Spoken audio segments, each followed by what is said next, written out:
मसीह यीशु में आप सबकी सलामती हो।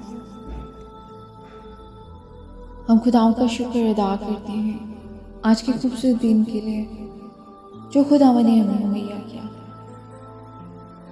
खुदावन ने हम सब को अपना फजल बख्शा और हम सब अपनी बेटी और बेटियां बनाया। हम खुदावन का शुक्र अदा करते हैं।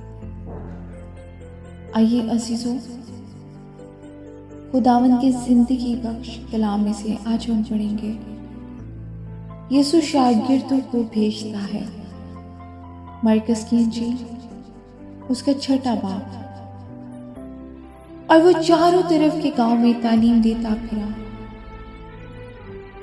और उसने उन 12 को अपने पास बुलाकर 2-2 करके भेजना शुरू किया और उनको नापाक रूहों पर इख्तियार बख्शा और हुक्म दिया कि रास्ता के लिए लाठी के सिवा कुछ ना लो, ना रोटी ना झोली, ना अपने कमरबंद में पैसे, मगर जूतियां पहनो और 2 कुर्ते ना पहनो। और उसने उनसे कहा, जहां तुम किसी घर में दाखिल हो तो उसी में रहो जब तक वहां से रवाना ना हो।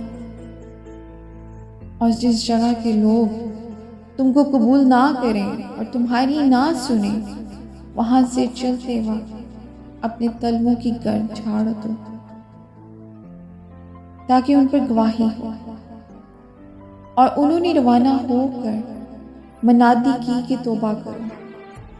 और बहुत सारी बदरूहों को निकाला और बहुत सारे बीमारों को तेल मल कर अच्छा किया। आमीन जी। खुदावन के जिंदा पाक कलाम के पढ़े और सुने जाने में उसकी बरकत हो। खुदावन का शुक्र हो।